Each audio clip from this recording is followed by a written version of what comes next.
Carmel's Magic the Gathering Club extended opportunities for uninitiated students to learn the game's complexities and connect with its community since the beginning of this year. For context, Magic the Gathering is a trading card game where players amass cards to create a deck and play against each other in various formats. Sachin Bulfer, the vice president of the Magic the Gathering Club, described what distinctifies Magic as one of his favorite pastimes. Well, there's the magic part of the game, there's the strategy, the deck building, there's the storyline, there's so many different things that make up the game and make it so interesting. And then, of course, there's the gathering. And so, a big part of Magic is the social aspect. There's the community, clubs, tournaments, friends, all that stuff. You really can't play the game without other people, so. Bulfer also describes the process of founding the Magic the Gathering Club at Carmel. Well, at first when we were trying to start the club, we were having trouble finding an advisor, so that was one of the challenges. Eventually we found that Mr. and Ms. Kelly actually used to play the game when he was a kid, and so we talked to him and he was free Fridays at lunchtime, so that's how the whole club got started. Bulfer then describes how the club aids new players through their introduction to the game.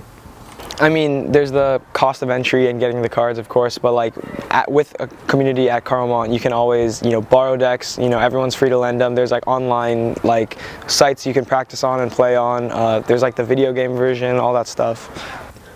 Club member in Carmel Jr., Joaquin Morse, emphasizes the relatively low skill level required to compete in local events. I would say within a few hours, someone could get to a reasonable level that they could go to an event. And I would say it would take a decent more time for them to be able to win consistently, but over time I'd say most people or everyone can do well. Morse then elaborates on the significance of these local events to Magic and its community. Yeah, you can go to an event at generally any card game store or some comic book stores. They generally host events on days like Fridays or Tuesdays or weekends, and they host games where you can play a variety of different Magic games or other card games. Then generally after those games, people may open up binders of specific cards and they can trade with each other to acquire a card they might need for a deck or something else. Lastly, Bulfer offers advice for any who may be interested in trying out the game but are intimidated by its complexity.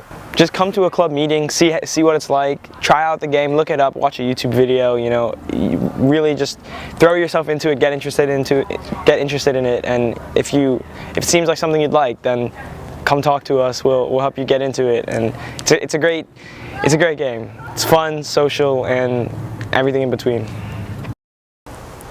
Reporting for Scott Center, I'm Nathan Turnbow.